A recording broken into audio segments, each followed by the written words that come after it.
What's going on, everybody? This is your former AEW World Heavyweight Champion. Once a champion, always a champion. Swerve Strickland. Whose house? Swerve's house. You're watching True Heel Heat podcast.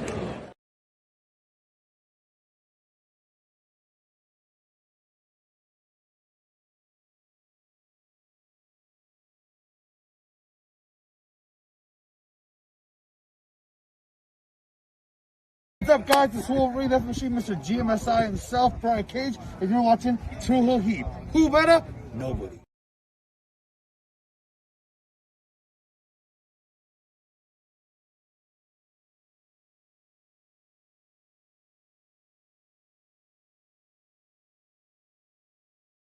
Hey guys, it's Dan Rosa and welcome to True Heel Heat.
Hello. It is me, your True Heel Phenom SP3. We are live on the True Heel Heat YouTube, Facebook, and Twitter for our Stardom All-Star Grand Queendom 2025 preview. Breaking down the huge show for Stardom coming up this Sunday, April 27th. And boy, am I glad to not have to talk about WWE anymore. So to do that, I am joined by my esteemed colleague, the number one person to talk about anything Joshi wrestling related in the wrestling media game. My favorite to talk about all things Japanese wrestling. Even when he doesn't know about the G1, I always call on him to come on board. He is Scott E. Wrestling. Scott Edwards. How are you doing, good sir? I'm doing great. I don't know if that was like an attack or just truth, because either way, it was correct. But I am always happy. I think that was the last time we had you on. So. I think it was, and I was right, by the way, despite not knowing. I did pick Zack Sabre Jr. So you did. You did. Even but if I was also right because I said Shota Umino would main event the Tokyo Dome. So everybody was right on that street. Right. It was really funny. But yeah, I'm happy to be here. I think the first time I was ever on the channel was for All-Star Grand Queendom 2023. So I think you're right. Yeah. That preview. So kind of cool. 2 years later, here I am once again talking what I think is probably an even bigger card. Now, it doesn't have Mercedes Moné on it, but in terms of Stardom, it's massive. It's massive. I'm very excited to talk about this show. Like I said to you before the show, you just had your busiest week of the year, right? WrestleMania week and all that comes with that. And while I was pretty busy because I was watching a lot of things, this is my busiest week. The next 10 days or so, absolutely packed because it's Golden Week right after. So it's just going, and nothing is bigger than this show. So I'm happy to be here, happy to talk to you about it. I love getting to talk to someone like yourself about anything in wrestling, but it's always fun, especially when it's kind of my expertise. Then I get to see kind of what you're feeling, what others are feeling heading into the show. We need to not have so much time in between us doing streams because we're 10 minutes late to start this stream because we just started laughing and joking and talking to each other off camera. It's true. It's true. And I'm always, unfortunately, because my timing, I'm always right on time. So that means we're going to be late. Like, I'm never on time as in I should get here 10 minutes early. I'm on time as in, oh, we're starting at 105. All right, I'm there at 105. Absolutely. Hey, don't worry. That is most of everyone on this team. Is like that's good. That's good. Well, hey, I'm here. We're going to talk a great show here, hopefully.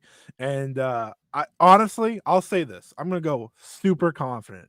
If you're upset with WrestleMania, if you're upset with Jon Moxley as world champion, now obviously timing wise, I was at the AEW Dynamite show last week. A little different. Vibes are up. Vibes are up. Ooh, that was the best show last week. I mean, I know. But if you're upset with American wrestling as a whole, this is the show you might want to dive into because I truly believe, top to bottom, this has all the potential to be show of the year and an all-time show in Joshi history. As you can see, the Money Crew. This is from the show. So I was there in person. I literally bought the ticket because I knew Mercedes would wrestle. And then when the reality hit that she's going to be wrestling Athena, I was like, well, I could hate Jon Moxley as much as I want. I'm there. I can't miss that. And ultimately, I ended up getting Ospreay and Takeshita too, because why not? But yeah. And you got to see Moxley get choked out. So I know. Just it was a home run of time for me. But yeah, I'm super excited to talk about this. I feel like I've been talking about this show for months now, truthfully, because this main event has been pretty much set for 2 months. We have been waiting and building and building and building. So I'm going to shut up now so we can get to the actual card, but thank you for having me.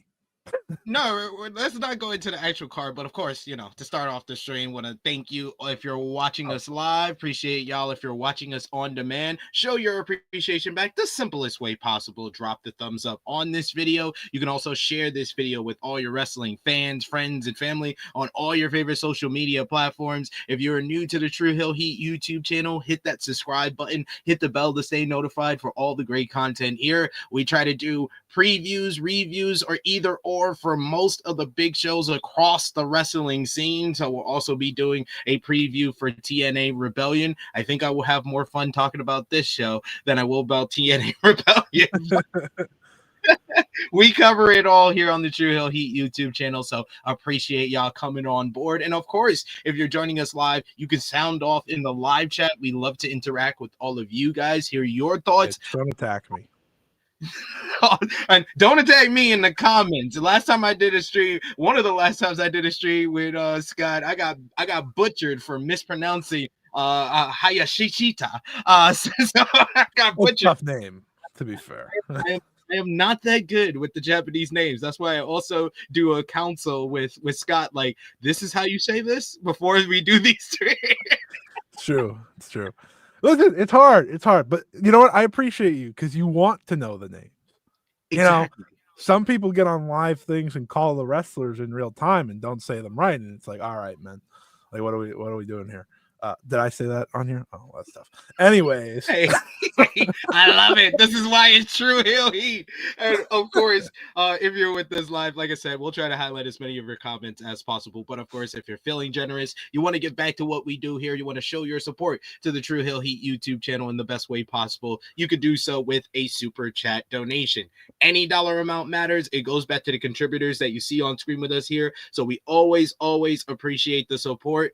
Now, I will be honest with you, Scott, this is probably the show that I've been putting on my calendar when it comes to Stardom, because this is going to be the first show that I watch in full. But I have been keeping up with my Stardom throughout the year. Like you said, the main event for this Sunday, I saw the matchup in Kurgan Hall, which was one of the best women's matches of the year, received 5 stars from Dave Meltzer in the Wrestling Observer newsletter. I saw the trios matchup that Dave also gave 5 stars to. So it's been a really great year in regards to the in-ring work for Stardom. But what's kind of your overall view, 4 months into this year as far as where Stardom is at right now going into this Sunday.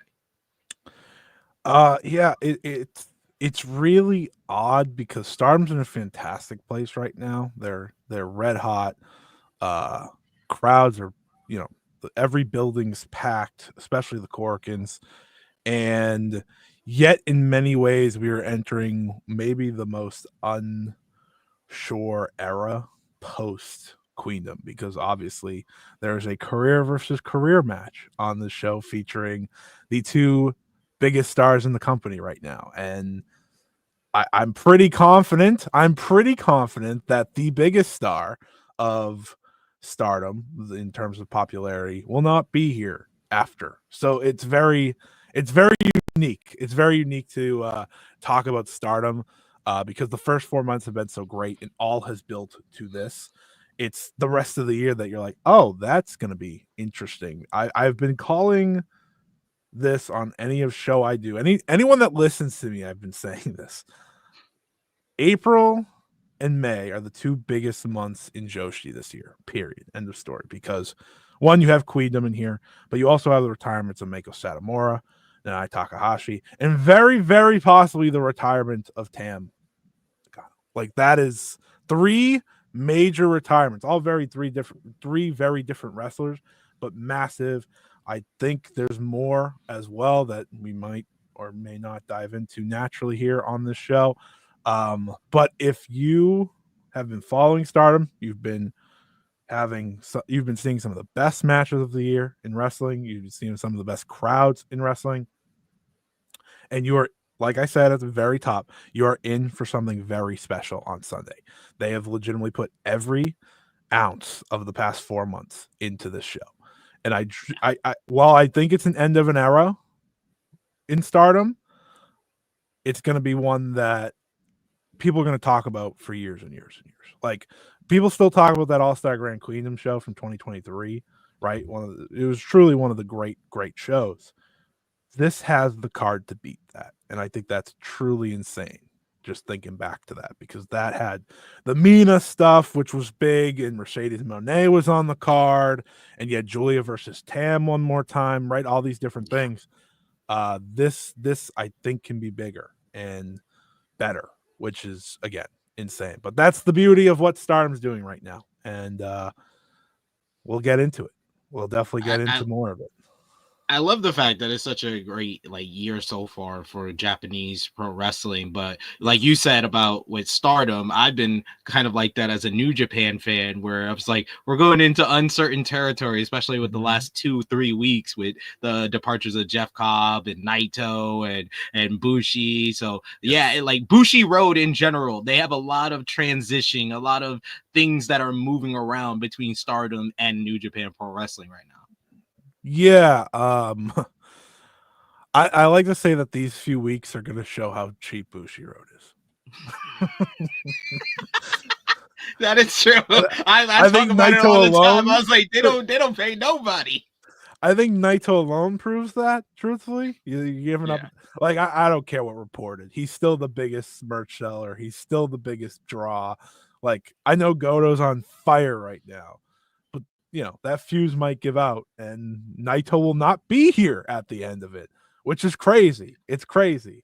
They're saved by Tanahashi retiring too right now, right? That's what I keep saying about WWE. Like, WWE can mess up all these things. It's still John Cena's retirement tour, so they're still going to have packed crowds and all this. It's the same for New Japan. It's Tanahashi retirement tour, so they'll be okay. But when that ends, oh boy, But yeah, Stardom's very interesting because we're not on a retirement tour per se, but we are. Like, Tam Nakano is very likely done at the end of this show. But we'll talk about it because there is a way they could keep that from happening that is very risky, but we'll talk about it. Yeah, I want to discuss that because I was thoroughly confused about the Kurgan matchup, which was for her career or loser leaves Stardom. So yeah, we're gonna talk more in depth when we get to the main event. We got Elijah in the chat with a great comment here. It says, insane timing, was just waiting for a video like this to drop. That's why we got you. We got you here. And check out Scott's work, because Scott's been covering Stardom, and he does so much work. 5-Star Media. He does a lot of writing across the board for different outlets covering Stardom there. And he's the best follow in the game when it comes to Twitter and keeping up with Joshi wrestling. I'll just be scrolling my timeline, and he'll be telling me, you're the whole reason I found out. I was like, wait, Suzuki turned heel? I was like, what's going on here? And then I looked it up because I saw it on your Twitter. So he's one of the best follows when it comes to Joshi wrestling. It's the only thing I do. Like, my feed is Joshi. I don't talk anything else. The only thing I talked about WrestleMania, Io Sky. Like, I keep this consistent, folks. You know, I don't break away. My feed is that for that purpose, and I'm happy to help anyone that wants information. I think naturally this will be the most watched Stardom show of the year. So I would like, by the end of this, to kind of explain how to see the show, because that's always jumping through hoops. I know, because it's not traditional. They don't air it on Stardom World, so we'll do our best to help with that too. You know, you would think they'd give me a little credit for the amount of help with them. You know, like throw this man. You know, well, we just talked about Bushy Road. They don't got I know. I will. I don't need money. I'm trying. You know, I'm trying to help. But yeah. So as always, what we do here for our pay-per-view previews, give us your 0 to 10. What's your excitement level, your hype level for a Sunday show? Oh, it's 10. You can't be you can't do what I do, and for Joshi, and not be at 10. I feel like this is as big as it gets. It really is. And my excitement goes in many different ways. Matches alone, there's like 3 potential match of the year contenders on this show. Maybe 4. I might be miscounting because the card's so big. It really just comes down to time in terms of those. And just because it's the biggest show of the year, right? That's natural. When you get to the biggest show of the year for what you cover, I feel like you're excited. Maybe not WrestleMania. It's different. That was different. But they've been building this show, right? Everything's been built on this. So yeah, I'm at a strong 10. It's very rare I go the full 10 out of excitement, but like I said, I've been covering the show for 2 months essentially. So the fact that we're here now is pretty exciting. So I being a casual Stardom fan like I am, I'm at a solid 8.5 though. Like, because that's good. I uploaded all these graphics and I was like, oh, that's gonna be a banger. Oh, that's gonna be great. I was like, I've seen this one before. They're gonna be awesome. Like, there's so many different matches on here, and I have some type of investment in, like, I would say a good 3/4 of this card. Like, I have some investment into, because I know the people involved, and it feels like on paper it's going to be great. So we're going to start off giving you the overview, the little graphic that they had on Stardom's Twitter page, because the first matchup that we got to bring up is the Stardom Rumble.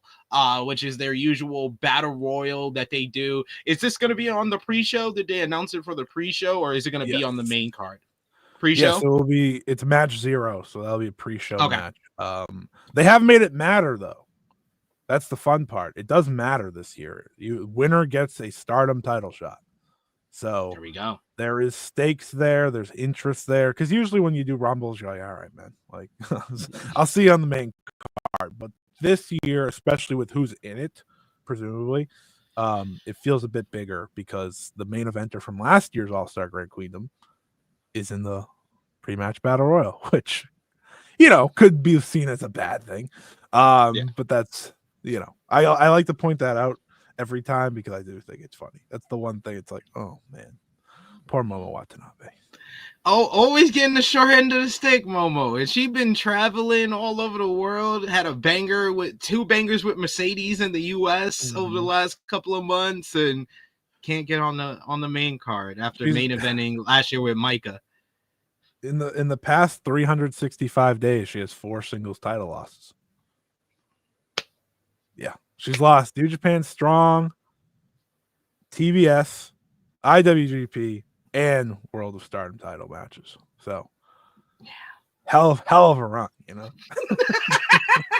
hell of a run coming up this close to winning titles. We even got Christopher, who's actually another casual Stardom fan, saying 9 out of 10 is That's his good. hype level, so that's good. So who's your pick to win this Stardom Rumble? I'm going to go with Momo Watanabe. I was gonna say the same thing. I was like, I like- gotta go with Momo. Like you gotta, because you want it. Because for me, again, post Queendom, you want interest level, and the member of Hate having a title shot while Saya Kamitani likely still reigns is so much more interesting to me. I think there's real potential this year for Momo Watanabe to turn and be Saya Kamitani's top contender by the end of the year. I really think that is the direction they should go. Maybe not here. Maybe they use the 5-star or something else.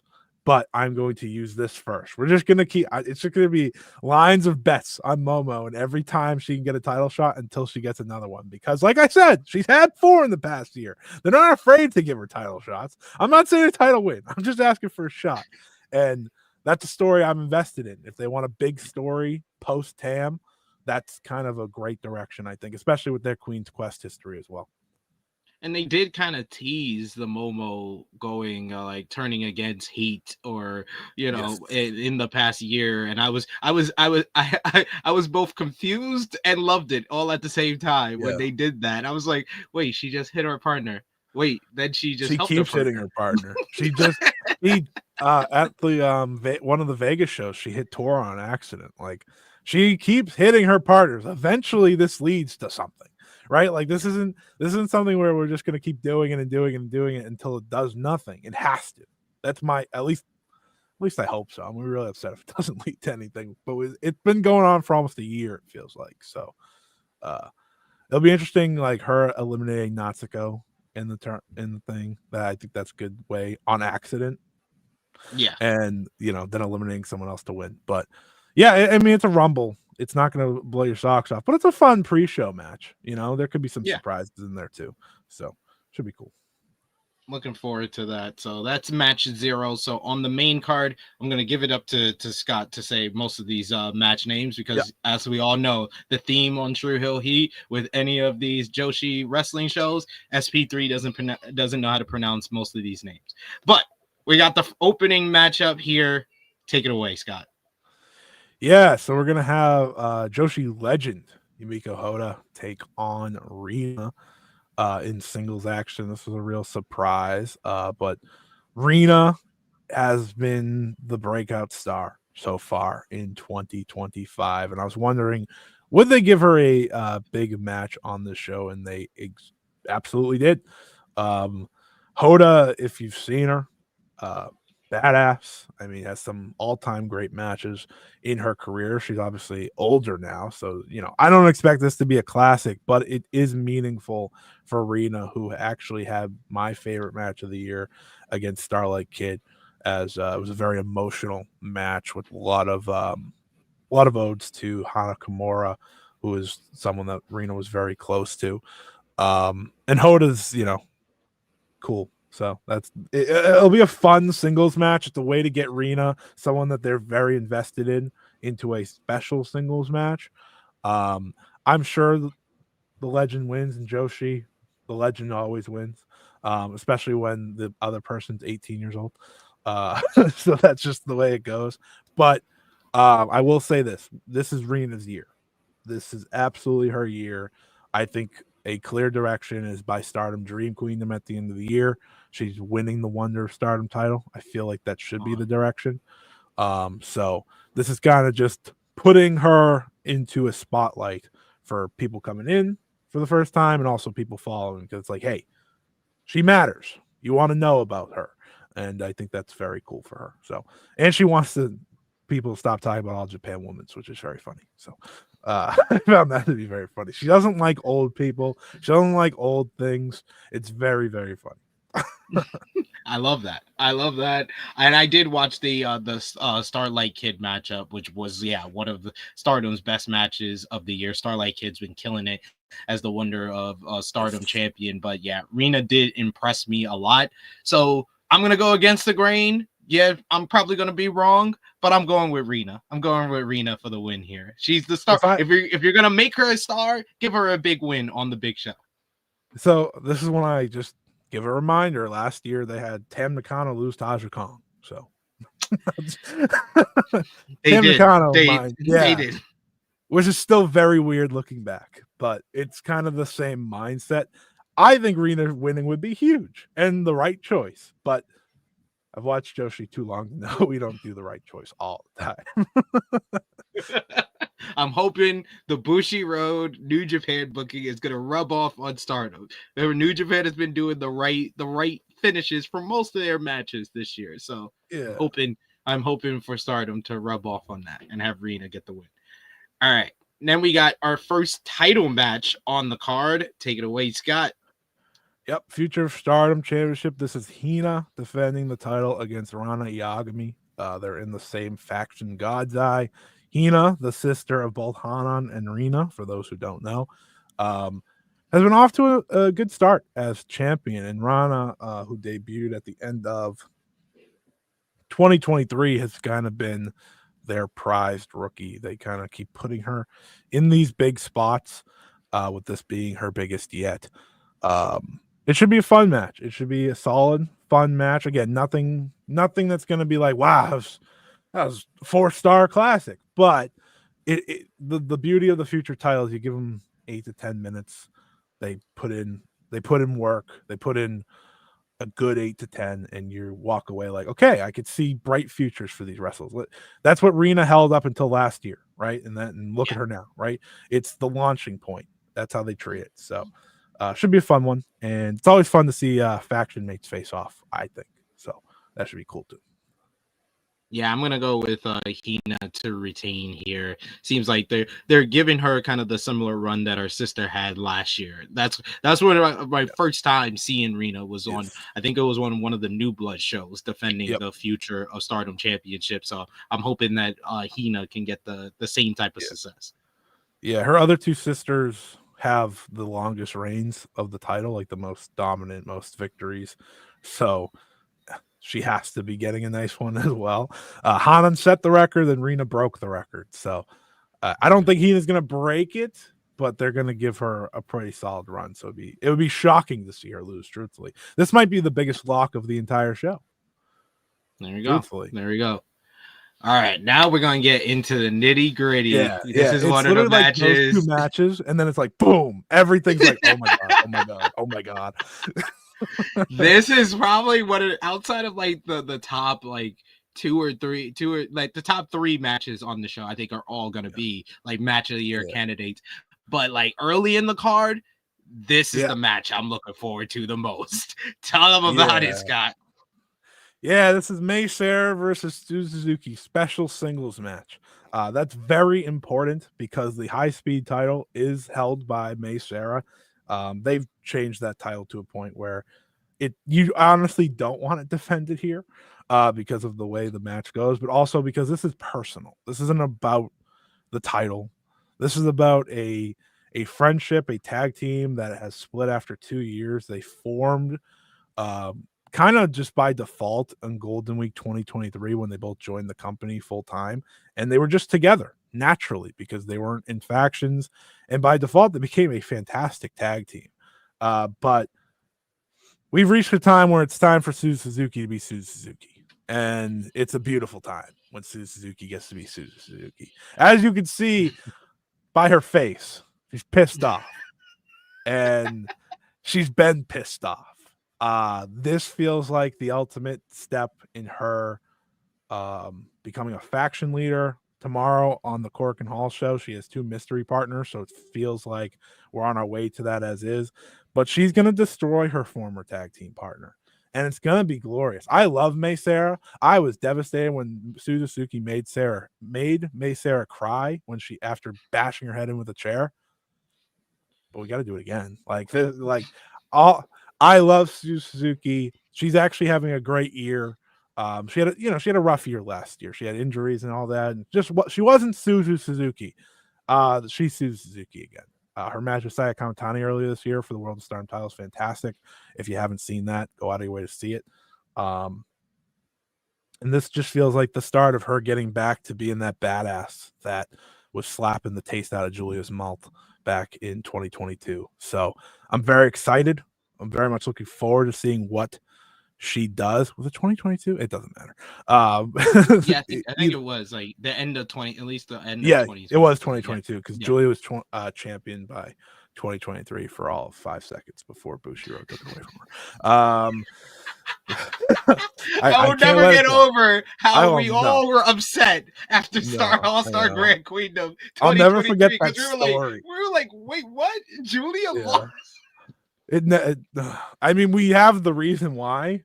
It Yeah. was because of the guy that was running it at the time, but like it's still mind-numbing to me that after all this time, it's like, oh yeah, here's your 3-month run. That's it. But yeah, this match should be great. It should be physical. It should be, I mean, May Sarah's awesome as well. I didn't hype her up enough, but I would have this open the show, truthfully, to set the tone. I would actually put this ahead of the other two. I don't know if they will, because they like to have the future match open, which is always good too. But I feel like this is a tone setter. I really do. And I think this just kind of like sets the bar of like, this is the show, guys. And especially if Suzu like wins in like nasty fashion, it's like, okay. All right, here we go. But I'm very excited for this. Like you said, this is one that you kind of circle of like, this should be great. I'm hoping that it's more of a match than an angle. I'm a little worried about that because of the placement on the card. But there's a reason they made it a singles match on the biggest show. They believe in it. So should be great. Yeah, I mean, I've loved the stuff that I've seen, and like I said, you kind of were the one that kind of showed me this. I was scrolling my timeline, and I was like, oh wait, Suzuki turned on May Sarah. I was like, oh okay, I'm interested now, and I think that her look now kind of fits her being like a bruiser and like an evil kind of villain in Stardom, and that's always kind of been her trajectory when I first saw her in Stardom, like the whole angle that they did with her and Julia, which I really feel like they never really capitalized on that. We got that one title match for the World of Stardom Championship, and I think that ended in like a non-finish, and then they never had another matchup because Julia had lost the title immediately, like right after that. So man, I want to see this be the thing that propels her, because she's come up short in World of Stardom Championship matches in the past, but this heel turn feels like the thing that should give her the trajectory to either by the end of the year or next year be the World of Stardom champion. She needs to be that. That's the future for Suzuki, and she's still so young in her career. And I just saw her with Masha Slamovich for the JCW World Championship at Joey Janela's Spring Break. That was a good matchup there. I expect this to be a very physical matchup. Wouldn't mind some blood in this one as well to really kind of put over her as the killer that she is. But definitely, I'm going with. If she had her say, her say, there'd be blood. I'll just say exactly. I know her as the death match. Like the first time you were kind of telling me about her, it's like, oh, she has this reputation of being a death match queen. So like, I want to see that. I want to see this in this matchup because Macer is such a pure-hearted white meat baby face. It would work with Suzuki murdering her and getting the heat for it. It would be so smart to do it. I do feel Suzu's forming like a new Donna Del Mondo type faction for this company that they've been missing. You know, that was the tweener group. We haven't had a tweener group. It's been Oedo tied to Hate. They've been the heel group this whole time. I think something with Suzu kind of just being the one that no nonsense, chaotic, psychotic, maybe as well. I think that would be a really great addition. So I think that's where we're going. And like you said, it should start here. Maybe a little color. I don't think any other match needs color necessarily. Maybe the main event. Maybe, naturally. Maybe. But this definitely should have something. Just, prepare people. We know they can do it. We saw the color at Stardom Dream Queendom with Mike and Tora, which was awesome. So it'd be really cool. I'm down for it. But yeah, this is one of the matches I'm looking forward to the most on the card. So we'll see what happens there. Then we got our next one here. It's Meiko Sadamora's final matchup in Stardom. Tell them about it. Yep, 2 days before she officially retires from professional wrestling, which, if you're interested, will be over on Wrestling Universe Live. So definitely check that out. Her retirement match on the 29th. But former World of Stardom champion Meiko Sadamora is held for 150 days. Her 3 title matches in that reign were against Kairi, Mayu Iwatani, and Io Shirai. So pretty important reign. All 3 matches are great if you want to go check those out. The one with Io specifically is seen as one of the greatest Stardom matches of all time. So just to get a free plug in there for Meiko's career and all she's done. But she will be teaming with Mika Wada and Yuna, both from Sendai Girls, her company. And they'll be facing the Cosmic Angels trio of Sariano, Natsupoi, and Aya Sakura. This should be a lot of fun. The beauty of this card is Stardom avoided a ton of undercard tags. That was my number one worry when I was like, please just do a Rumble or something. Like, let's not have all these, like, no offense, but useless undercard tags. And when this was the don't book it like a New Japan show. I know. Well, that's what they do for a lot of their pay-per-views now. And I was like, well, this is the biggest show of the year. Treat it like Wrestle Kingdom, right? All big time matches, and that's exactly what they've done. Meiko's having a hell of a final week here. I don't know if anyone saw my tweet, but over the next 7 days, she's teaming with Chigusa Nagayo against Sanka, who obviously was the talk of the town after Marvelous last week in Las Vegas, and Yuna. Then she has her final Sendai Girls match. Then she has this match, and then of course her retirement match. Plus, if anyone finds it, Fortune Dream Kenta Kobashi show should be airing today or tomorrow. It was her and Syuri versus Team 200 kilograms, Chiro Hashimoto and Yu. So you're gonna want to see that one as well. Wow. But this match should be really good. She's gonna kick Natsupoi so hard, I'm gonna feel bad. And yeah, I'm looking forward to it. I think the Cosmic Angels win. Because Meiko's going out on her back for the most part here. She probably doesn't get pinned, but she's gonna lose, I'm sure. And I think the excitement here is just anything she does in the ring. So that'll be a lot of fun. And Aya Sakura is the Sendai Girls World Junior Champion, so there is a connection there as well. But yeah, should be a fun match.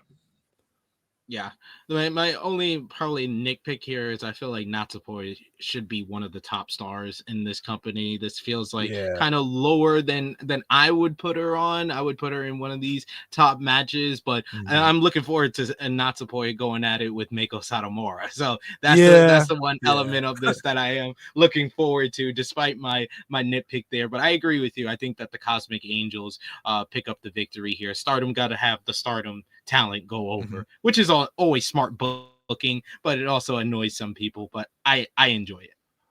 Meiko's retiring. It's different, Meiko doesn't need to be winning this match. She's not winning most of her final matches now. She won a lot of them, like she beat Syuri and stuff in her initial part, but now that she's lost the belt, she's taking losses. So this should be fine. I agree with you on Natsupoi.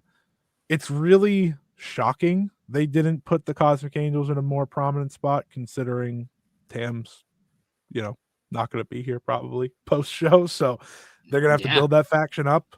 I would have put her or Sayori in a big match, but I also didn't want them to do the top 2 matches from the last Queendom show again. We already doing Sai and Tam. Didn't need Starlight Kid and Natsupoi again, which at one point felt like the possible direction. So I would have done, truthfully, Hashimoto and Natsupoi, but it's fine. I don't get what I want. I mean, I still got Micah versus Hashimoto, so I still got perfectly fine. I just they didn't upset me. And speaking of which, that's the next match we're gonna discuss here. And man, you want to talk about a lady hoss fight, or I think it's Big E's excited. Big E's excited. Cresta Star calls it a skirt stake match. That's when 2 lady hosses go at it. It's a skirt stake match. So talk about it. Yeah, this is a Big E style match. You know what I mean? Chiro Hashimoto defending the Sendai Girls World Championship against Micah. They've kind of started building this at the beginning of the year through the tag match on Stardom New Year Dream, I believe was the name of the show, through tags, and they finally reached this point. I think the best case, just based on the last time All-Star Grand Queendom had Hashimoto on it, is if you want a big match, you put your Hashimoto in one. and you put it against one of your best, right? Last time it was Syuri in 2023. This year it is Micah. And with the world title on the line, just to really top it off. This should be great. Plain and simple. It's going to be two powerhouses running into each other, throwing each other on each other's heads, hitting lariats after another. Chiro Hashimoto, if you don't know her, is one of the best wrestlers on the planet. Plain and simple. Like, this is a athletic specimen that makes wrestling look too easy sometimes because of how powerful and fast she is.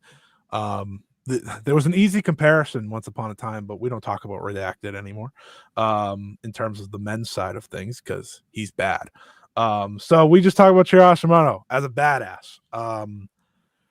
The fun part of this match is Chiro Hashimoto doesn't really lose. She doesn't take clean losses. Like, this is a very protected wrestler. She pinned Meiko Sadamora. She's actually never been pinned by Meiko Sadamora. Like, singles match, she's undefeated against her teacher. That's the crazy thing. And I watched that match. That match was great. That was a great match. Yeah. That was really great. This should be a fascinating way to tell a story. I could see Micah win to further the story and, have Hashimoto win it back on a Sendai Girls show. Or, Hashimoto wins LOL. That also works here and is the preferable option. I think Hashimoto should win. I think they very clearly want Micah to kind of be the Kamitani rival they always have. I don't think it works as well post Tam, especially. I don't see it. They want her to be like this ace-like figure. I don't think she's that, but a great showing here might further establish that. That's not a shot at Micah. I just think like there's better stories to tell with Saya Kamitani in terms of the big feud for the rest of the year, but this should be great. And the person that wins is us because we get to watch it. Chiro Hashimoto, I will pick though, because like I said, she doesn't lose ever. Yeah, I really like Micah, and I have since probably that first All-Star Grand Queendom when she had another Hoss fight there. Yep.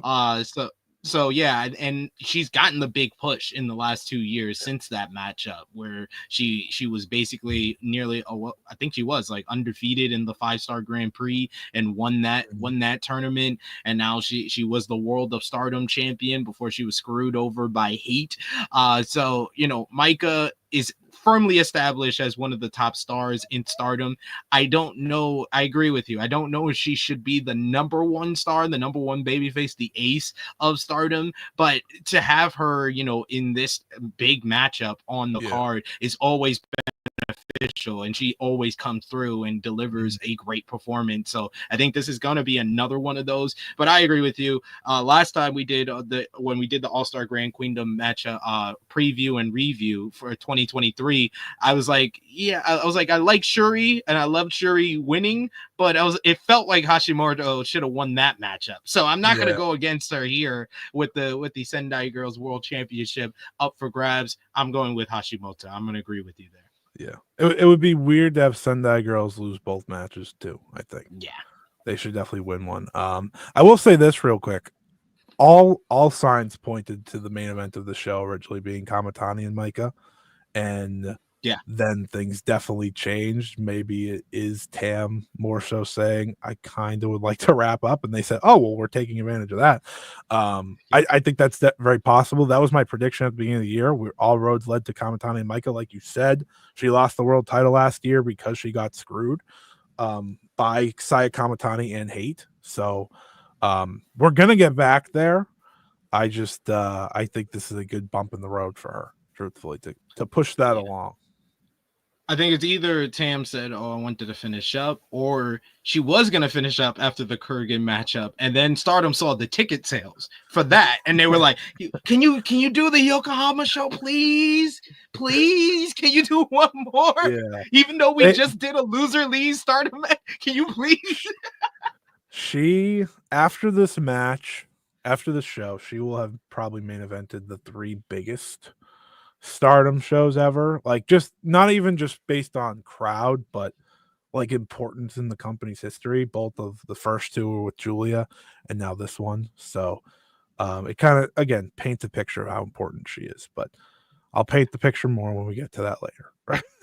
Indeed, indeed. Let's talk about the Goddesses of Stardom Championship.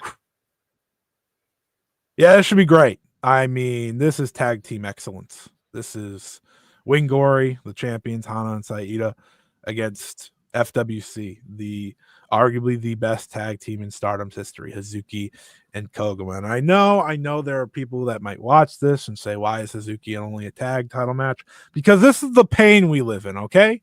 We don't get Hazuki outside of tag teams, okay? This is the world we have settled in.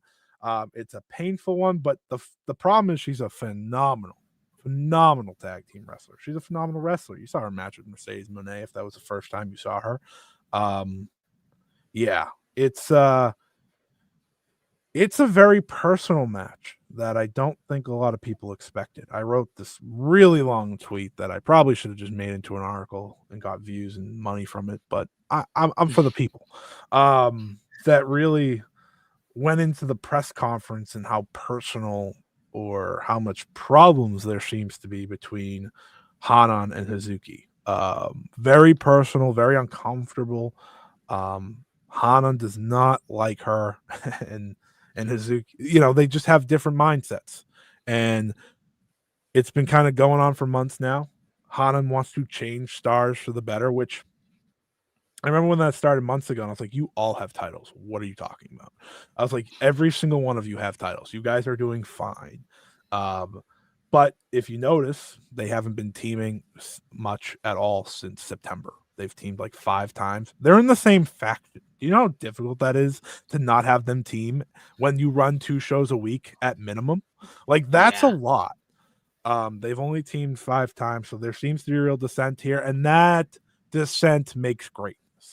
This match has all the potential in the world to be truly like top tier tag team of the year type match. Like, that is the potential here. It depends how they work, and I think Wrestling Stars is always a win. That's their faction for those who don't know.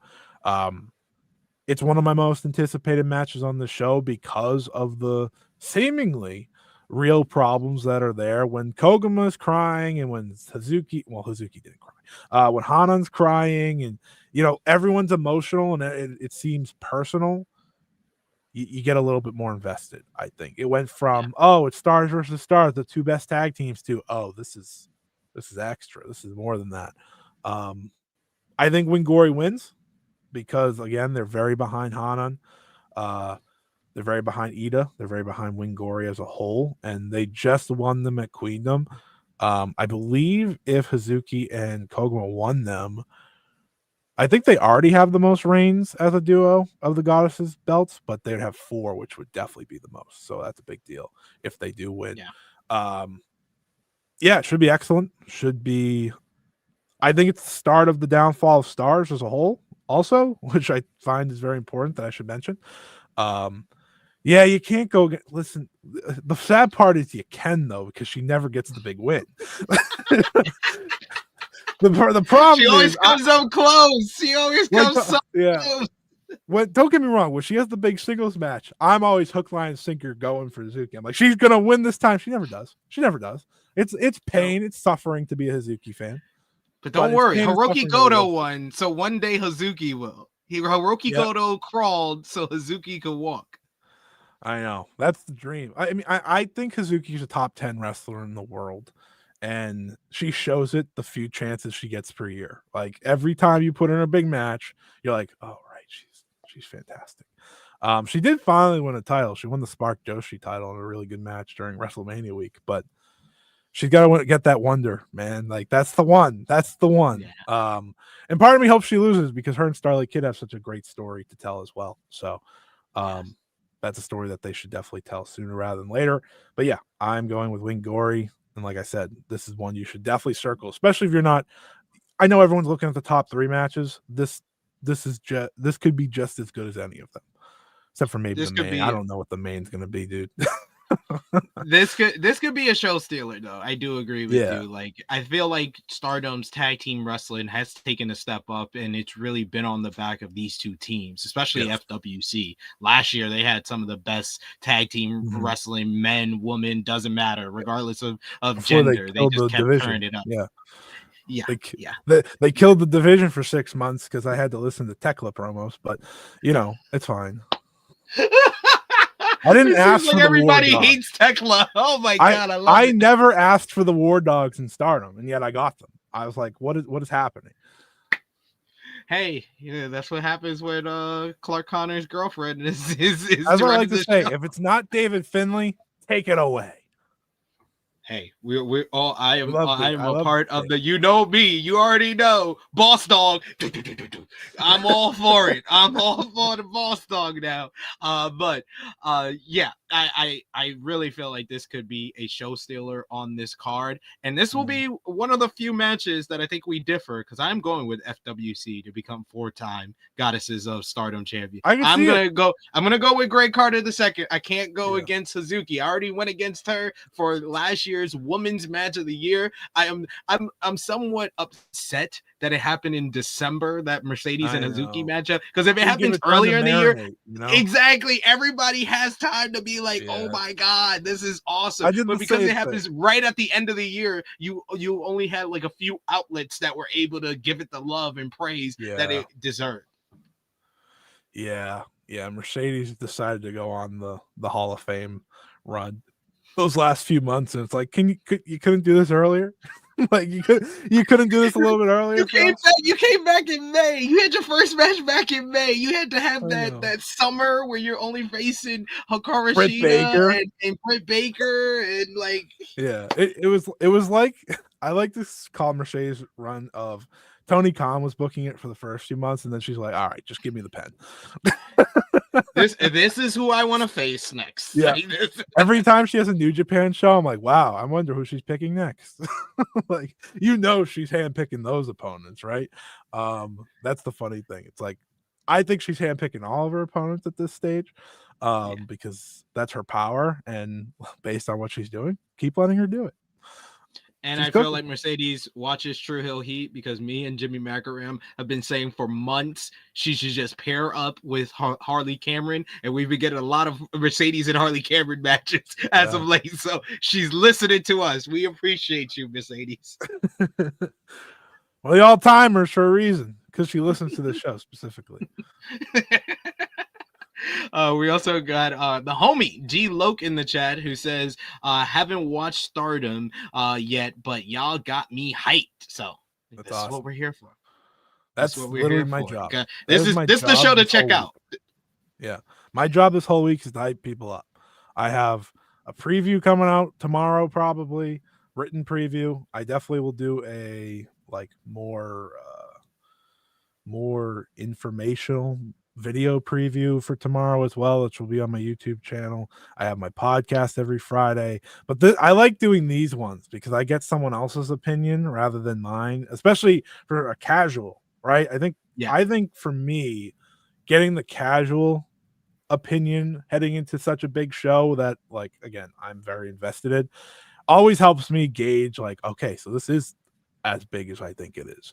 And like I said at the beginning, it's going to be right at WrestleMania. I'm telling you that now. Like, simple. I mean, they lowered the bar pretty low, but I still, to me, the best match on WrestleMania was the women's three-way on the it was by far. I think the triple threat on night one is on the same level, but I feel like this one was out. Right. It was outstanding. It was easy. The match of the weekend.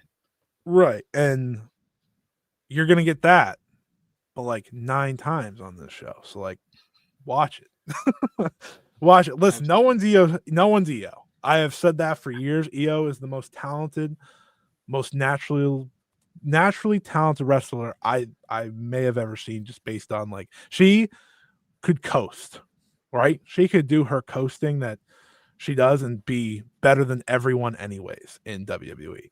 Just lately, she's turned that switch back on, really, since the middle of last year, or WrestleMania last year, I should say.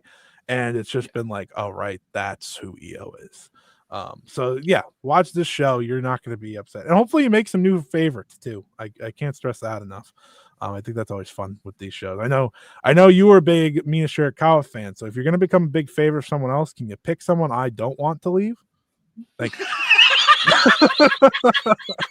I've gained a bit of a reputation, Scott. I told you about every time we interview someone, they usually go and sign a big contract. But sometimes when I'm a fan of somebody, they usually get a good contract too. Yeah. Just keep your hands off Suzuki. Hazuki, Azumi, those are my two favorites. Buddy, I am mentally prepared for Azumi signing in a couple years. Like that you can already see it come. I've been following Azumi all through her US vacation that she had. I saw the match with Hanan at Prestige Wrestling. That was a great matchup. Watched her and Mina, even though the finish sucked. That was a good matchup. Like that was good match. They were gonna have a special match, and then they said, what if we just both got counted out? All right, thanks, Rocky. That was the Mercedes booking. Mercedes was like, I want to face both of them. Which is crazy. I just want the Azumi singles match. We still haven't got it. Exactly. I was going for Azumi in that matchup because I was like, they did the 3-way already. Just give me the Azumi and Mercedes. Mercedes was that match. Yeah. Azumi's 22 years old. I'm saying probably by like 27, she is in America. Just seems too talented not to be eventually. But for now, let me enjoy. She hasn't gotten the big accolades in Japan yet. She has to win those first. And she will. We'll talk about her in a second anyways. Exactly. But before we talk about her, oh man, we got a rematch of, in my opinion, Scott, last year's Stardom match of the year.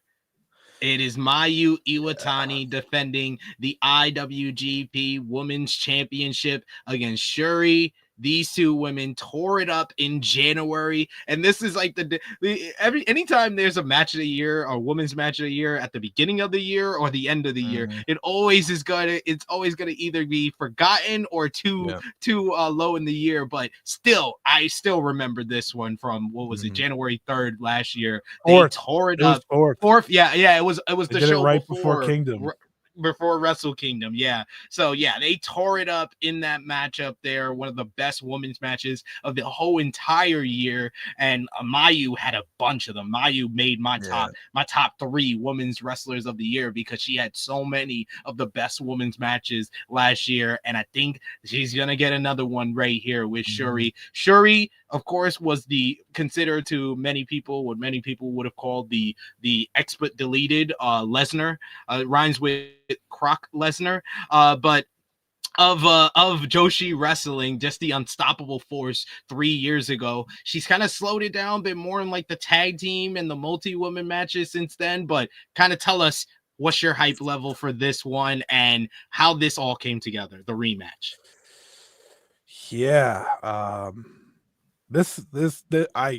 I get a little emotional for this match for various reasons. There's no doubt that there's been lots of rumors and thoughts regarding the future of Mayu Iwatani, obviously, but she's held this belt for 2 years now.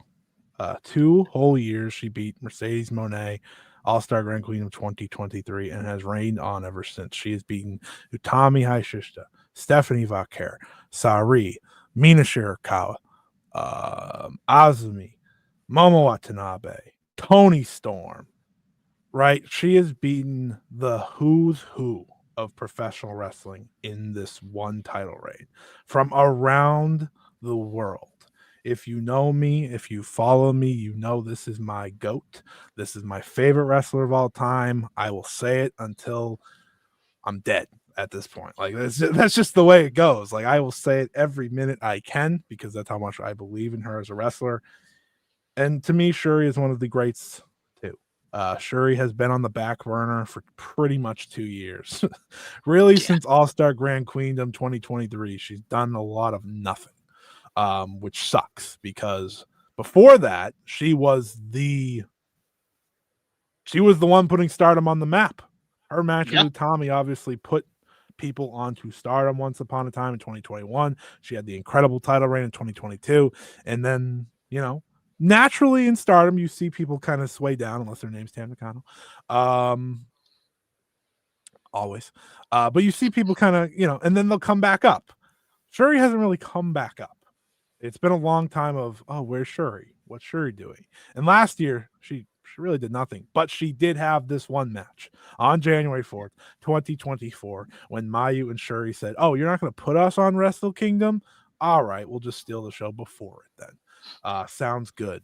And they had one of the most violent, nasty, should have been 5-star matches. Easy, based on that scale, especially. Yeah. That scale is a little wonky. It's a little wonky. Yeah, like I've seen matches that have gotten 5 stars. I said, but that didn't. Okay.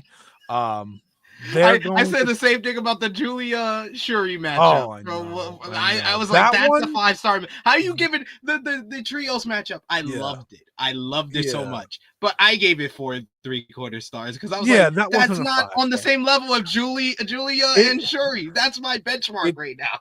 There is. I have like a full list of 5-star matches for me from Joshi, and he has not given any of them 5 stars. He's given 2 this year 5 stars. I was like, one of them I got. Like the Tam and Sai match didn't shock me. The trios match, that was out of nowhere. I was like, what? Yeah. This is the first one you're giving 5 stars since then? I think he was just trying to beat the allegations. But even talking about, because we talked about it a bunch, the All-Star Grand Queendom 2 years ago, Tam and Julia, that was 5 stars. And he gave it 4 3/4. I think Mayu in this title reign alone has had multiple occasions she should have gotten it. I mean, the Syuri tag last year where she and Syuri teamed against Hashimoto and Veni, that should have got it just based on how this guy rates. And I'm like, whatever. Yes. All right, sure. Yes. Anyways, like I said, Mayu to me is the GOAT. Syuri is one of the greats of all time. This is a match that has come together very odd, in a very odd fashion. All directions pointed to Syuri being the one to uncrown Mayu Iwatani, but they have instead pivoted to Syuri, which of course, based on the time limit draw, the incredible time limit draw that Syuri and Syuri had at Syuriism earlier this year, it seems like that is now the direction. That is the direction we are going for the IWGP Women's title, which I'm not going to say no. Lord knows I am not saying no to that. But they've instead pivoted to Syuri here. That's not going to make me sad. Syuri important. That's a good thing for everyone because it's been so long.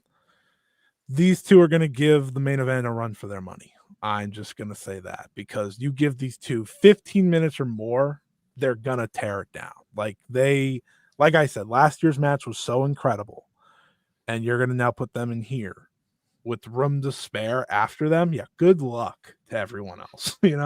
Like this feels like the Mina Saya match from the last time, right? Just based on placement, they kind of put them lower, and I was like, I don't know, that seems a little risky for that, just because of the moment that you knew it was coming. This may be a great moment because I do think Syuri is indeed winning.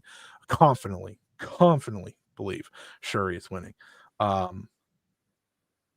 But you put them here, it's like good luck to following this. And now they have the right 2 matches following it.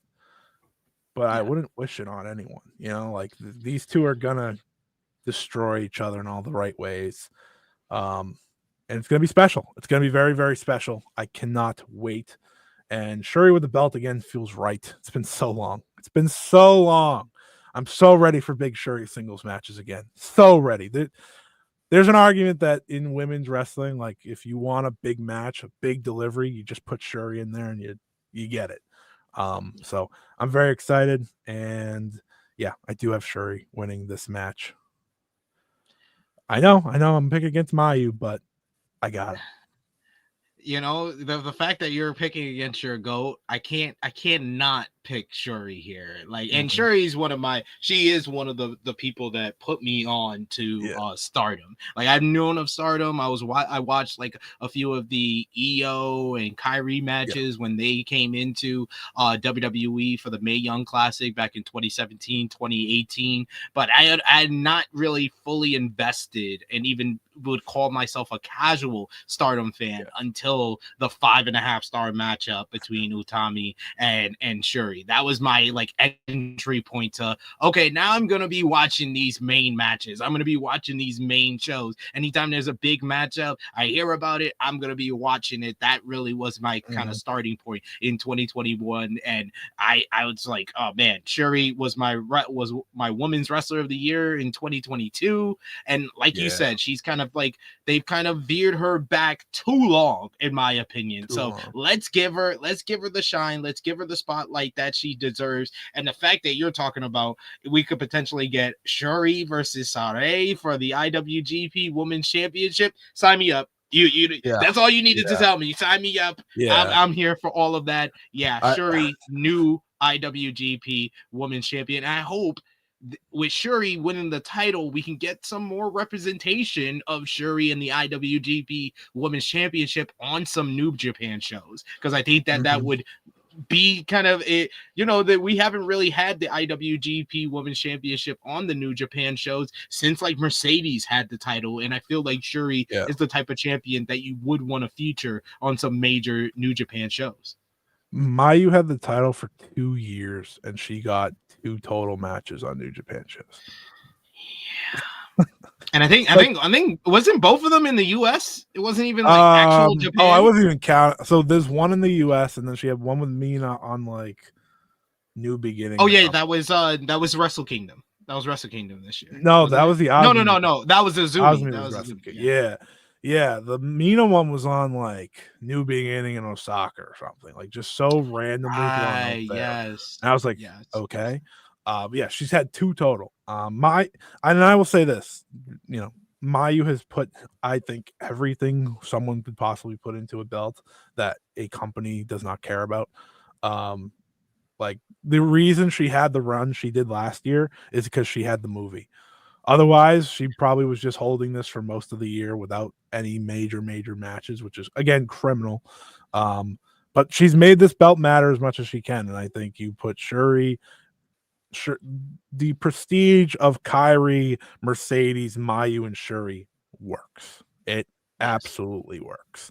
And then probably Syuri after that. So, like, despite them not fully caring for this title like they should, that is a prestigious run of wrestlers holding it. So I'm excited for this match. It's my number 1 most excited match just because I am the Mayu fan that I am. But I mean, we're just gonna get to 2 more killer matches that I've seen, both of which have 5-star or near 5-star matches the past couple of years. So it's insane that this is the 3rd match to the top. Yeah, this is the match that I think most will be the best match on the show. But like you said, the top 2 matches will give it a run for its money and is the right matches to follow it, as we got for the Wonder of Stardom Championship. Starlight Kid defends against Azumi.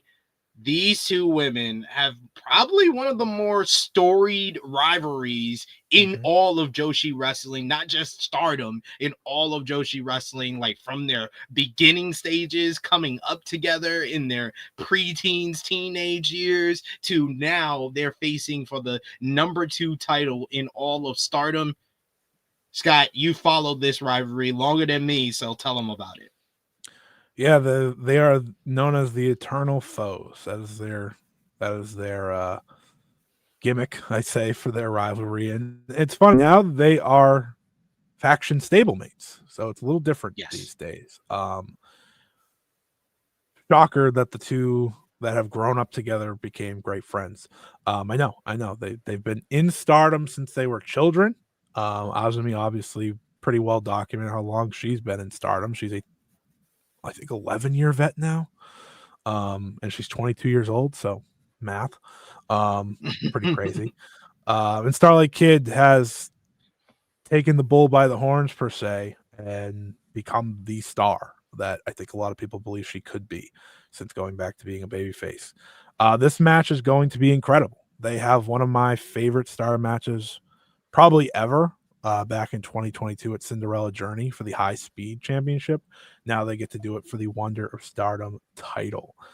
Starlight Kid, before she got hurt, was my wrestler of the year. Like, she was just having that run because she was in the 5-star trios match, as you said, and then she had the great defense against Reena, and she was just having great matches. And she's been banged up. She's been mostly out for the past month. She just came back and been taking it easy because she's going to go all out for this match.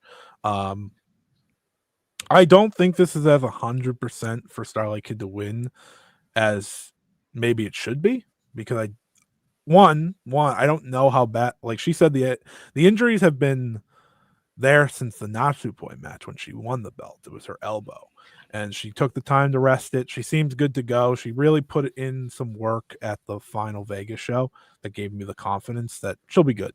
So I do think Starlight Kid wins, especially because Azumi has another title match next month. That kind of takes away from that. But I wouldn't be shocked if they wanted to give Azumi that moment. But I already pitched when Azumi should have had that moment. I think to you and to the world that she should have been crowned IWGP Women's Champion at Wrestle Kingdom, because it would have made sense. It would have made sense. That was my prediction going into Wrestle Kingdom. I predicted that. Yeah, like they didn't want to do that, which is fine. It's fine. It just would have made sense on that stage.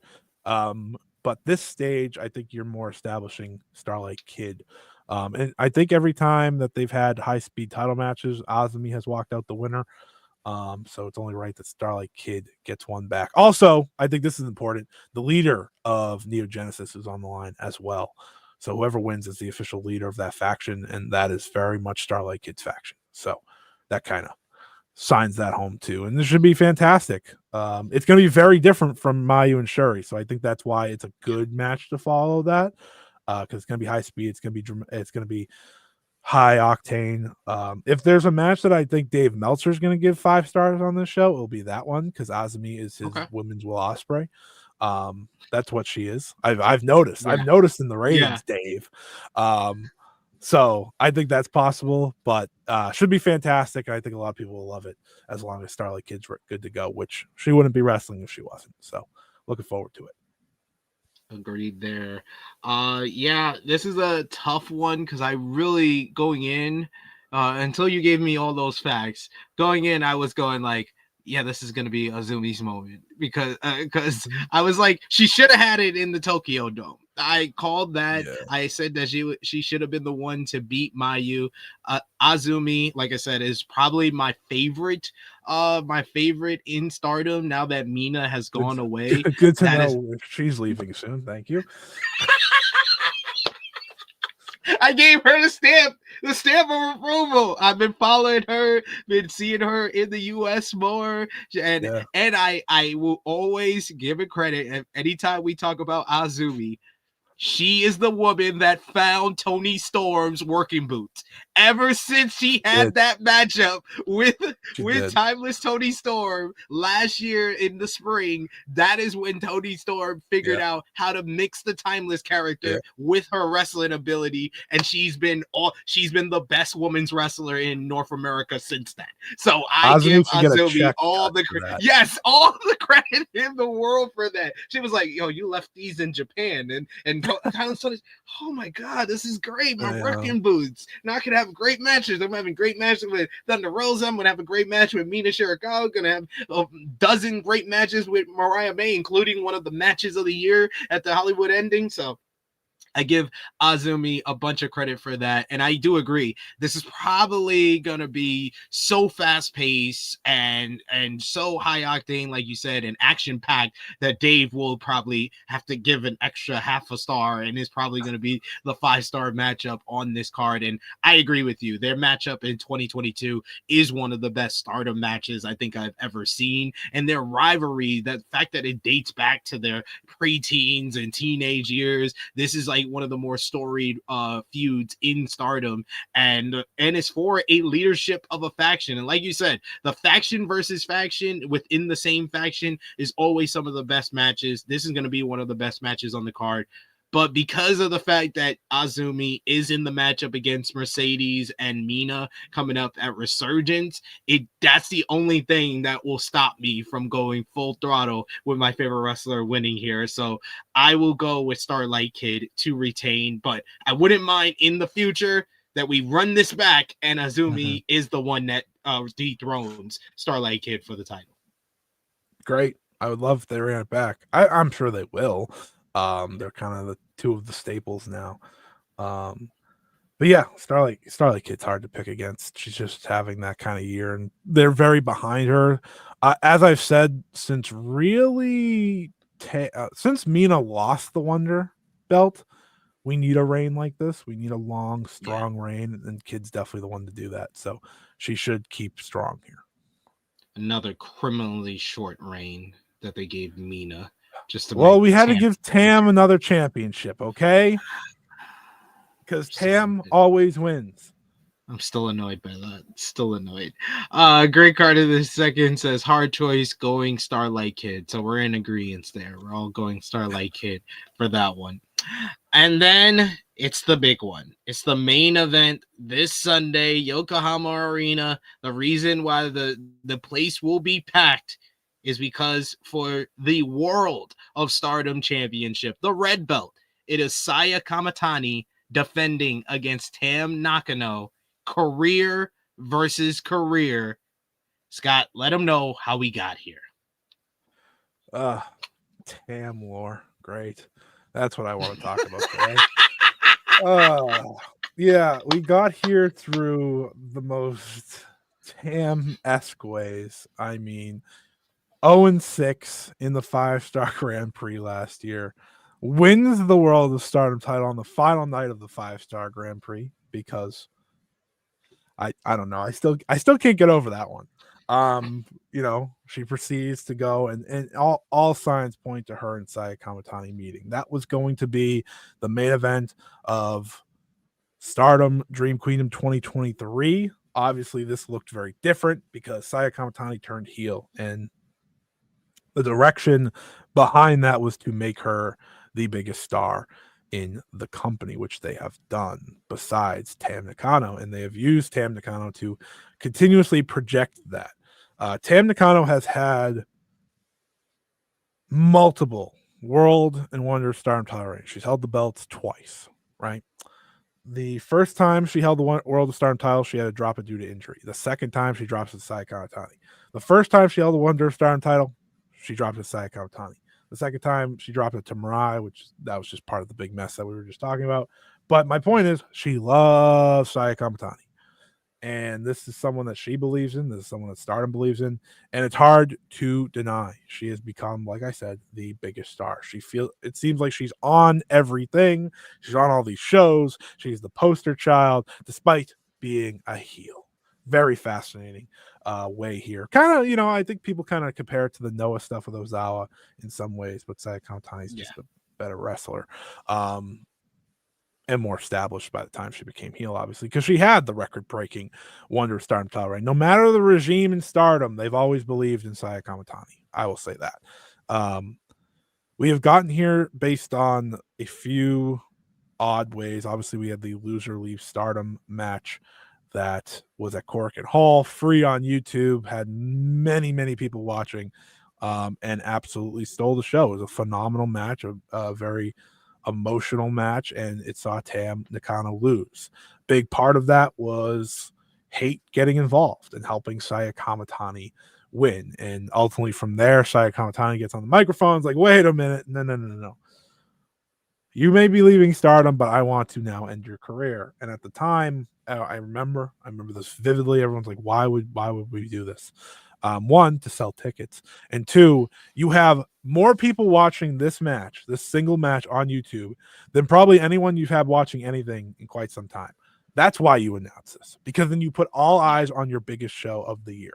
As much of craziness and like, why are they doing this? Like, she just lost a Loser Leaves Stardom match. It's classic booking. You are trying to get all eyes on your biggest show of the year, and that is what this is. Career versus career. I've been saying the show's the end of an era, and this is a big reason why. Tam Nakano is losing this match. Tam Nakano should be retiring after this match. Now, there's one reason that may not happen, and that is because of the Cinderella tournament. Sayaka Karara, who is part of Cosmic Angels and essentially the protege to Tam Nakano. When you win the Cinderella tournament, you win a wish. Many people don't know this because it's always for a title shot, but she has not used said wish yet. So I am genuinely concerned that we are going to pull the rug out of this for a second time. Now, it's ballsy, but it's also very smart to keep the wish in play because it creates that drama, again, heading into this show.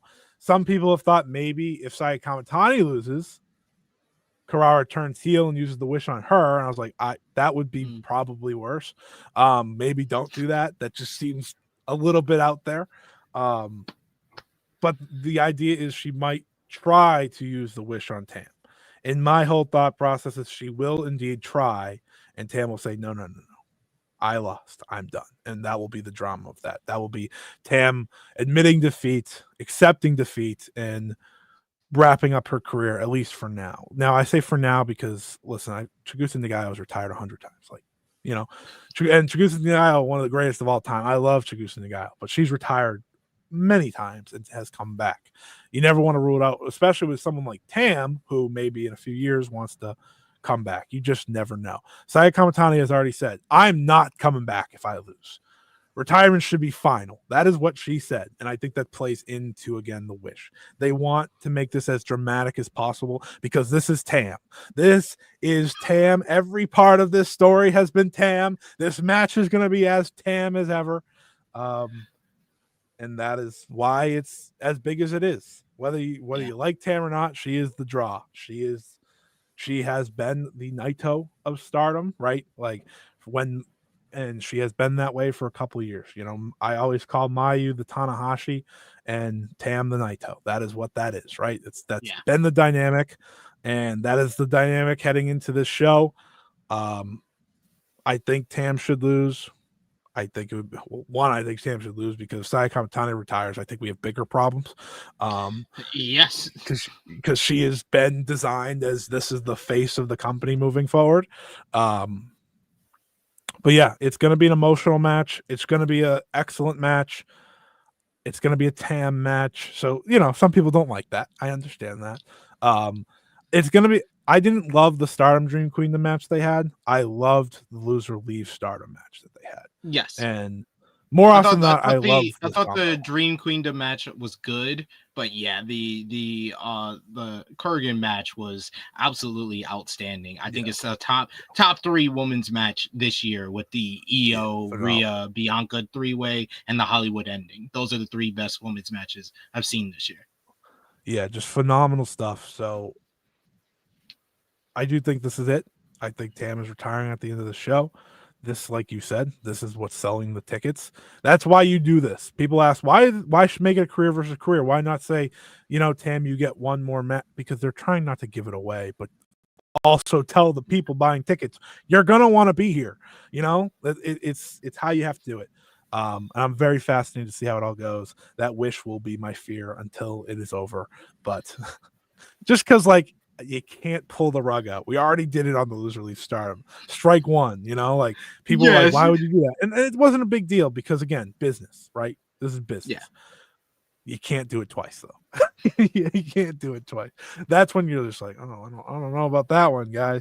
Now you're gonna say, I don't trust you anymore, Stardom. I don't trust you with any of these stipulations. To answer Viral Money, who says, when is this the pay-per-view? It is this Sunday, April 27th. We're going to have Scott run down how you can watch it. But I'll give my prediction first. This is the draw. This is the draw for the show.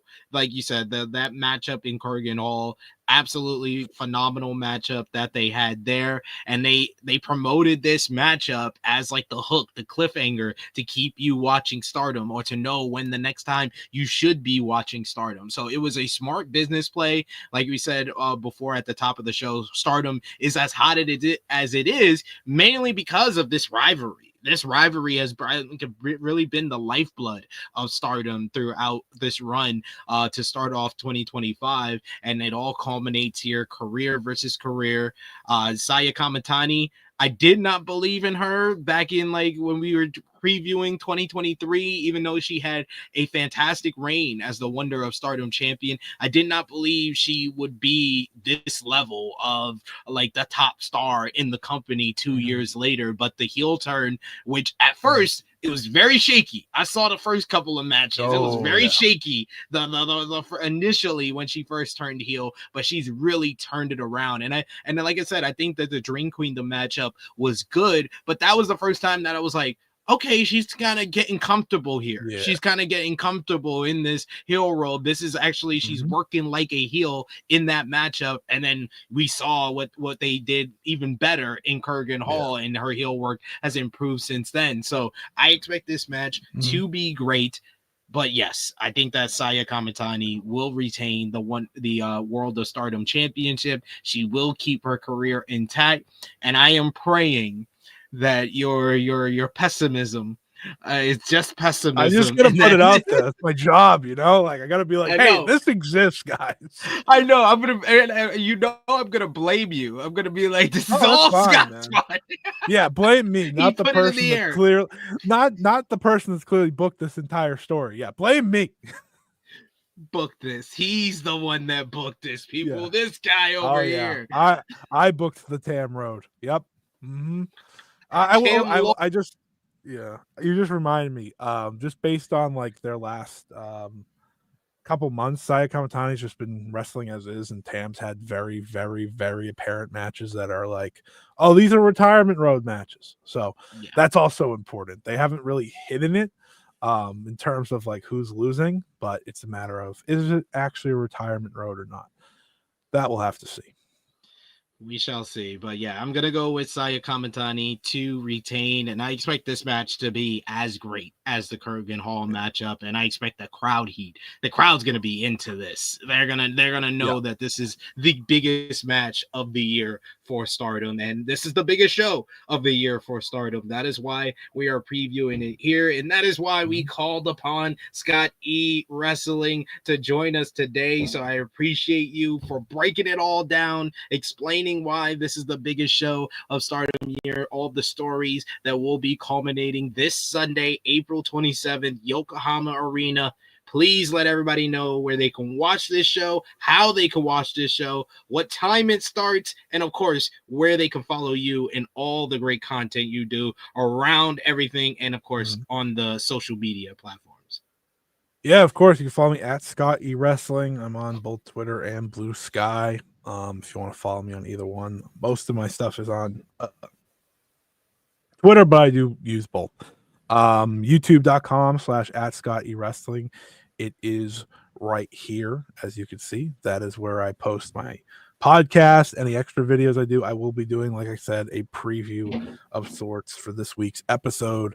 They'll have a lot of information and even more background on each match and my thoughts as full. That'll be dropping tomorrow. The podcast drops Friday. So definitely look forward to both of those. I'll also be doing a live stream this Sunday, which is the same day as the show, to review it with, I'm sure I'll have some guests and so on. So that'll be a lot of fun. Looking forward to that. We'll probably do that sometime afternoon Eastern time. I don't know the time yet, probably 2 or 3 p.m. based on the top of my head, because I'm going to have to sleep after I watch the show.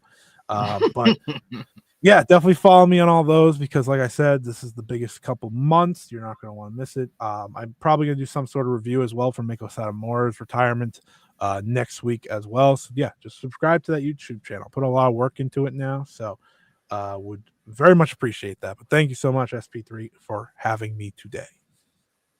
And thank you, sir, for telling us all about Stardom All-Star Grand Queendom. Go out of your way to watch this one. This will be a great show to talk about.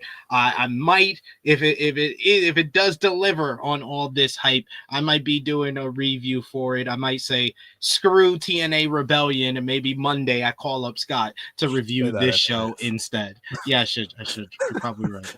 I've seen the card. You're probably right. You're probably right. Yeah. I might be, so expect me to hit you up probably Sunday, right before you do your review on your channel. I'm gonna be like, hey, are you free on Monday? Yeah, I'll make sure it's open just in case. Thank you. Yeah, I just also want to say if anyone wants to check out the show live, it is on intl.stagecrowd.live. That is the website that they use.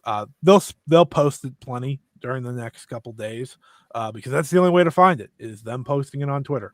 So it's a little difficult, but it is Stage Crowd Online. That is where they put it. I'm looking at it right now. It's already up. And our guy Walker Stewart will be on the call. So there will be English comms as well. I know that is always a tough thing for people that kind of get into it. I like Japanese commentary, but Walker's the man. And Walker, I've talked to Walker already. He's getting himself prepared. He's going to be ready to go. So definitely check that out. I know he's been trying to do more and more for them as much as he can.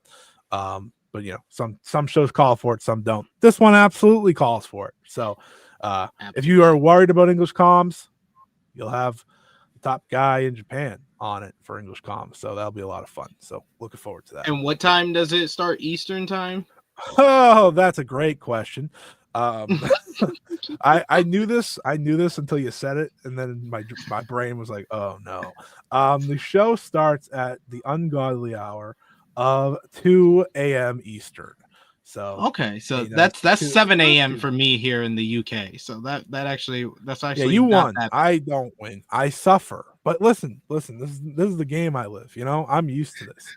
I am used to this game. It's been a while. You know, they don't run as many pay-per-views as Bushiroad once did, so it's kind of been a win for me. I don't have to wake up as many times, but there's so much Japanese wrestling. I usually got to wake up one reason or the other every month. But that's going to be a show you're going to want to be up for, or at least stay spoiler-free. I will say with their Stage Crowd site, the video on demand can be a little shaky. Like sometimes it takes a few hours to be posted. So if you want to see this show as soon as possible, I just recommend waking up. And if you're in the UK, you're just waking up maybe an hour or two early. So that's pretty cool. Or for you, since you have children, probably at that time. Yeah, probably when my kids wake me up. Usually, probably. I might miss a match or two. My kids might give me till 7:30, 8 o'clock. So as long as I wake up and I can see Suzuki and Mayu, they schedule that like 4th, 5th match. I'm good to go.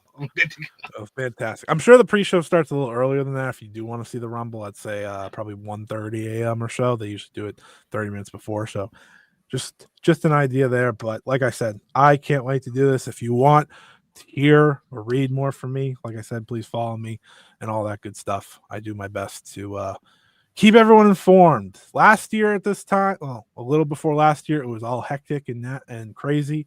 It's been a nice year of calming down. Now things have settled. Now things are exciting.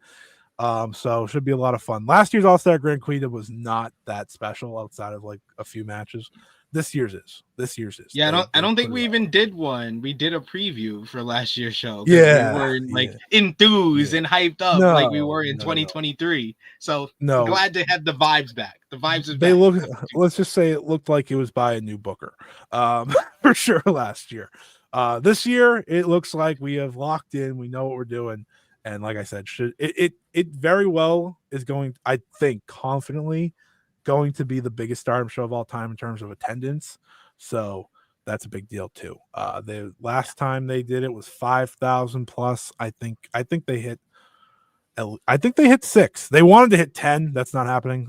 I'm a realist. That's absurd if they hit 10, but it's going to be a big number. It's going to be very special. So tune in when Stardom's at their best. It's hard to beat. So I will shut up now because I obviously have nothing else to say. No, you the knowledge as we always expect from you. Always love having you on the show. And you might get a call, like I said, this weekend to review the show on Monday. And I might also give you a call middle of the week next week to come back on True Hill Heat, the flagship podcast, to talk about it some more. So expect Scott to see him again as we talk more about this show, because this show he's got me hyped. I'm hyped like the chat is about this show. So appreciate y'all for joining us live. You can follow me on the Twitter machine at TrueHillSP3. You can follow the gang, Facebook, Twitter, Instagram, TikTok at True Hill Heat, patreon.com/True Hill Heat. Best place to support us when we are not live here. Go over and check out all the great content that we had from WrestleMania week. I'm just like Triple H. WrestleMania week was done, and I decided to do this because it was done, and now I can move on and stop talking about WWE. But if you do want to hear everything about WWE from this past weekend, check out our WrestleMania 41 Night 1 review, as well as WrestleMania 41 Night 2 review. That was on Sunday and Monday. We did those. Yesterday, me, Romeo, and Top Guy JJ did the Raw After WrestleMania review for Rated Raw Review, a dangerous alliance, talking about Braun Breaker joining up with Paul Heyman and Seth Rollins and everything that went down on a much better Raw After WrestleMania in comparison to 2 nights of WrestleMania. So go over and check that out. Of course, we will be talking about all of that, plus giving final predictions for Stardom All-Star Grand Queendom. Let's see if my predictions change between now and Saturday at 11:05 a.m. Eastern Time. The True Hill Heat flagship podcast. It will be myself, Top Guy, True Draw Josh, excuse me, and the returning Miss Chrissy Love, and we're doing a special call-in episode. So you guys have the opportunity to join us to talk about the WrestleMania and all your thoughts. So you could show Triple H he can go fuck off, and you can be a critic and join us on the show. And you could talk about that with us. We'll also be talking about everything from AEW, TNA, and everything in between this Saturday on the flagship. I will be back tomorrow, 1:05 p.m. Eastern Time, with AE Ramble reviewing tonight's AEW Dynamite. So join me for that. But until then, for Scott E Wrestling, it is me, your True Hill Phenom SP3. This has been our Stardom All-Star Grand Queendom 2025 preview. We are signing off until next time.